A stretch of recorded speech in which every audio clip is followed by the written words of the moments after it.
Several people have asked me, does our country have a spending problem or a revenue problem? The math is simple, and to prove it, I'll make my case in less than 2 minutes. As a result of President Obama's tax increases, the nonpartisan Congressional Budget Office estimates that revenue collection will double over the next decade. Last year, we collected about $2.5 trillion. By 2023, we'll collect about $5 trillion. Over the same period of time, the CBO estimates that discretionary spending will stay relatively flat. This is the spending Congress must approve every year. It includes things like military funding, education programs, infrastructure investment, and things we normally associate with government. Mandatory spending, however, is set to explode over the next decade. This is spending Congress doesn't approve each year.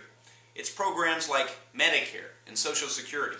These programs will begin to grow unsustainably as baby boomers retire. It's also worth noting that the rate of revenue increases will only keep pace with the rate of mandatory spending growth, but we'll still spend more than we bring in. In essence, President Obama's new taxes only keep deficits in check. They don't balance our budget. The last category of federal spending is the interest we pay on our national debt. As we add more and more debt, and as interest rates rise, our annual interest payments will go from $223 billion to $857 billion per year. Last year, our deficit was roughly $1 trillion.